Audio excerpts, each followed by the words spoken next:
Hindi class में आप सभी लोगों का स्वागत है। बच्चों, आज हम कक्षा 9 में पथ की पहचान कविता की व्याख्या को पढ़ेंगे, जिसे डॉक्टर हरिवंश राय बच्चन ने लिखा है। इसमें कवि ने लोगों को ये प्रेरणा दी है कि हम अपने जीवन के रास्ते को किस प्रकार से चुन सकते हैं और उस पर चल सकते हैं। तो अगर हम इसके काव्य सौंदर्य को देखें तो भाषा इसमें खड़ी बोली है, शैली इसमें मुक्तक है, गुण इसमें प्रसाद है और रस इसमें शांत रस है। तो इस प्रकार से इसका काव्य सौंदर्य है। इस वीडियो को आप आखिरी तक ज़रूर देखिएगा बच्चों, ताकि अर्थ आपको समझ में आ जाए। और इस प्रकार के नए-नए वीडियो पाने के लिए आप चैनल को ज़रूर सब्सक्राइब कर लीजिए। आपको इस तरह के वीडियो लगातार मिलते रहेंगे। तो अब हम इसके अर्थ को पढ़ना शुरू करते हैं, इसके अर्थ को, इसकी व्याख्या को जानना शुरू करते हैं। अब देखिए यहाँ पर कवि ने क्या कहा है कि हर व्यक्ति की जो अपनी ज़िंदगी होती है, जीवन का रास्ता होता है, वो अलग होता है। वो व्यक्ति को स्वयं चयन करना पड़ता है कि वो अपने जीवन को कौन सा दिशा देगा, किस रास्ते पे चलेगा। तो यहाँ पे कवि पहली लाइन में कहते हैं, पूर्व चलने के बटोही। बटोही माने होता है पथिक, राहगीर, जो रास्ते पे चलता है। पूर्व चलने के, पूर्व माने पहले। हे पथिक, तुम इस जीवन रूपी रास्ते पर चलने से पहले बाट की पहचान कर ले। बाट माने रास्ते। उस रास्ते की ठीक से पहचान कर ले जिस पर तुमको अपने जीवन को चलाना है। अब आगे देखिए कवि क्या कहते हैं। पुस्तकों में है नहीं छापी, पुस्तकों में है नहीं छापी गई इसकी कहानी। अब यहाँ पर कवि कहते हैं कि जो जीवन पथ है, जो जीवन का रास्ता है, उसको मुझे किस जीवन के कौन से रास्ते को चुनना है, ये बात पुस्तकों में नहीं है, किताबों में लिखी हुई तुमको नहीं मिलेगी। इसकी छापी गई इसकी कहानी पुस्तकों में नहीं छापी गई है। हाल इसका ज्ञात होता है न औरों की जबानी। तो ये जीवन रूपी जो रास्ता है, इस रास्ते की पहचान ना तो तुम्हें पुस्तक पढ़कर हो पाएगी, और इसका हाल औरों की ज़बानी, दूसरों के जीवन को देखकर भी तुम अपने जीवन के रास्ते का चयन नहीं कर सकते हो। दूसरों के कहे अनुसार भी तुम अपने जीवन का चयन नहीं कर सकते हो। अब आगे क्या कहते हैं कवि। अनगिनत राही गए इस राह से।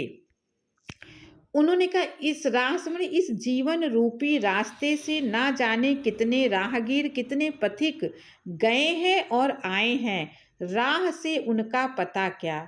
बहुत सारे इस जीवन रूपी पथ से ना जाने अनगिनत हजारों लाखों लोग गए हैं और आए हैं, लेकिन उनका कुछ भी पता नहीं है। पर गए कुछ लोग इस पर छोड़ पैरों की निशानी। कहते लेकिन कुछ ऐसे लोग इस जीवन रूपी रास्ते पर इस प्रकार से चले हैं कि उस पर वो अपने पद चिन्ह, अपने पैरों की निशानियां छोड़ गए हैं। यह निशानी मूक होकर भी बहुत कुछ बोलती है। मूक माने शांत होकर। उनके जो पद चिन्ह हैं, जो महापुरुषों के पद चिन्ह हैं, निशानियां हैं, जो रास्ते पर बने हुए हैं, वो निशानियां चुप होकर भी बहुत कुछ बोलती हैं। आगे देखिए क्या कहते हैं। खोल इसका अर्थ पंथी पंथ का अनुमान कर ले। खोल इसका अर्थ, ये जो चिन्ह है, पद चिन्ह है, इसके अर्थ को तुम समझो। पंथी माने पथिक। हे पथिक, तुम उन्हीं के अर्थ को समझो, पंथ का अनुमान कर ले, और उसके अर्थ को समझते हुए तुम भी अपने जीवन पथ का अनुमान कर लो।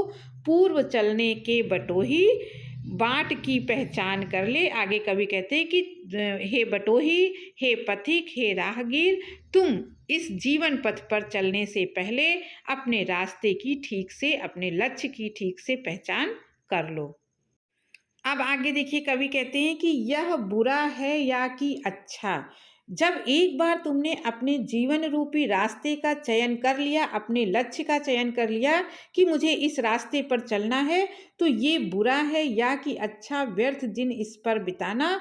तो तुम इसके बारे में फिर मत सोचो कि ये जो मैंने रास्ता चुना है ये बुरा है कि अच्छा है। इस पर सोचना अब व्यर्थ होगा। इस पर अपने दिन को व्यर्थ में मत बिताओ। आगे वो कहते अब असंभव छोड़ यह पथ दूसरे पर पग बढ़ाना। कहते किसी पथ पर, जीवन पथ पर चलने से पहले तुम अच्छी प्रकार पहले सोच लो। लेकिन जब अगर तुमने अपने पथ को निर्धारित कर लिया है तो अब ये तुम्हारे लिए असंभव होगा कि छोड़ यह पथ। थोड़े दिन उस रास्ते पर चलने के बाद ये तुम्हारे लिए असंभव है कि तुम इस रास्ते को छोड़ दो, दूसरे पर पग बढ़ाना और दूसरे रास्ते पर अपने पैरों को बढ़ाओ। ये अब तुम्हारे लिए असंभव होगा, क्योंकि अगर कठिनाइयों को देखकर तुमने अपना रास्ता बदला है तो दूसरे भी जो रास्ता चुनोगे उस पे भी कठिनाइयाँ आएंगी। तू इसे अच्छा समझ। इसलिए अच्छा ये है कि तुम अच्छा बुरा मत सोचो। तुमने जो अच्छी प्रकार से सोच लिया है अपने लिए रास्ता, तुम इसको हमेशा अच्छा ही समझो। यात्रा सरल इससे बनेगी, इससे तुम्हारी जीवन यात्रा सरल हो जाएगी। अब आगे क्या कहते, सोच मत केवल तुझे ही यह मन में बिठाना। सोच मत केवल तुझे ही ये पड़ा मन में बिठाना। तुम ये मत सोचो कि केवल मुझे ही अपने मन में इस संकल्प को बिठाना पड़ा है, इस विश्वास को बिठाना पड़ा है कि मेरा रास्ता अच्छा है।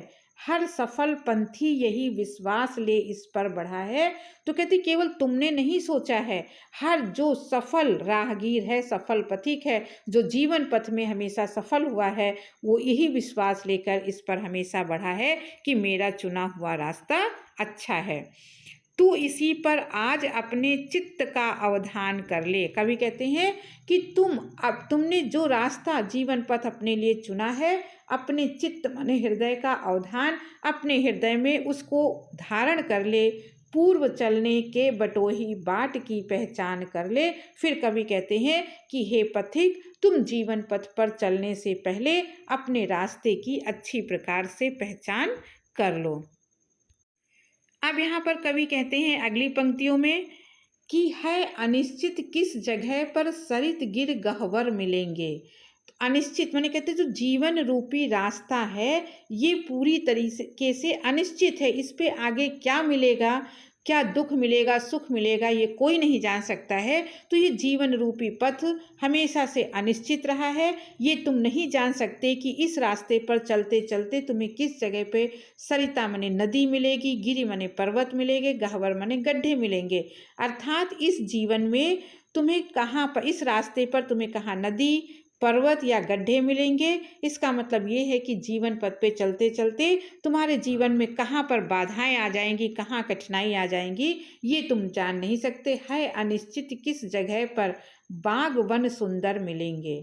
हो सकता है जीवन में बाधाएं मिलेंगी, कुछ दूर चलने पे कठिनाइयाँ मिलेंगी, और ये भी अनिश्चित है कि आगे चलते चलते इस जीवन पथ पर कहीं सुंदर बाग वन और बगीचे भी मिलेंगे। अर्थात इस जीवन पथ पे चलते हुए तुम्हें दुख भी मिलेगा, कठिनाइयाँ भी आएंगी और तुम्हारे जीवन में सुख भी आएंगे। तो तुम्हें दोनों के लिए ही तैयार रहना होगा। आगे कवि कहते हैं कि किस जगह यात्रा खत्म हो जाएगी ये भी अनिश्चित। कहते ये जीवन पथ पूरी तरह से अनिश्चय से भरा हुआ है। किस जगह पर तुम्हारी यात्रा समाप्त हो जाएगी, तुम्हारी मृत्यु हो जाएगी, ये भी अनिश्चित है अनिश्चित कब सुमन कब कंटकों के शर मिलेंगे।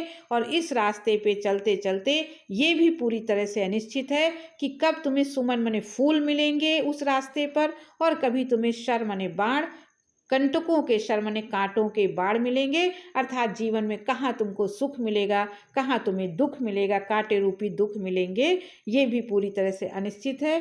कौन सहसा छूट जाएंगे।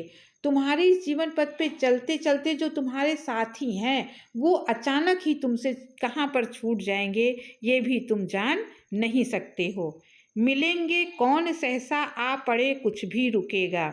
अब कहते कि कौन अचानक तुमसे छूट जाएगा, कौन से रिश्ते नाते तुम्हारे साथी अचानक छूट जाएंगे। मिलेंगे कौन सहसा, और अचानक कौन लोग तुम्हें जीवन यात्रा में मिल जाएंगे। आ पड़े कुछ भी रुकेगा, तू न ऐसी आन कर ले। तो कहते कि कुछ भी, चाहे आ पड़े कुछ भी, उस जीवन पथ पे चाहे कुछ भी आ जाए, चाहे कितनी हजार कठिनाइयाँ आ जाएं, चाहे सुख आ जाए, लेकिन तू इस जीवन पथ पर चलने से रुकेगा नहीं। ऐसी आन कर ले, ऐसा संकल्प कर ले, पूर्व चलने के बटोही बाट की पहचान कर ले। हे पथिक, तुम इस जीवन पथ पर चलने से पहले अपने रास्ते की भली भांति पहचान कर लो। अब अगली पंक्तियों में देखिए कवि कहते हैं कि कौन कहता है कि स्वप्नों को न आने दे हृदय में। तुम्हें इस जीवन पथ पे चलते हुए कौन कहता है कि तुम स्वप्न ना देखो, अपने हृदय में स्वप्नों को स्थान ना दो, कल्पना ना करो। देखते हैं सब इन्हें, तुम भी स्वप्न देखो, क्योंकि सभी लोग इस प्रकार के जीवन के सुनहरे स्वप्न देखते हैं। आगे, अपनी उम्र अपने समय में, सभी लोग अपनी उम्र और अपने समय में ऐसे सपने और कल्पना के लोक में जीते हैं। तो तुम भी स्वप्न देखो और तू कर यत्न भी, तो मिल नहीं सकती सफलता। अगर तू प्रयत्न भी करता है, यत्न भी करता है, तो भी तुझे सफलता नहीं मिल सकती। वे उदय होते लिए कुछ ध्येय, आगे देखिए पंक्तियों में क्या कहते हैं, वे उदय होते लिए कुछ ध्येय नयनों के निलय में। वो जो सपने होते हैं, तुम्हारे जो सपने हैं, जो कल्पनाएं हैं जीवन के प्रति, वो तुम्हारी आंखों में बसते हैं। किंतु जग के पंथ पर यदि स्वप्न दो, तो सत्य 200। कहते लेकिन इस जग माने संसार, इस संसार में जीवन पथ पर यदि स्वप्न 2 हैं तो सत्य 200 है।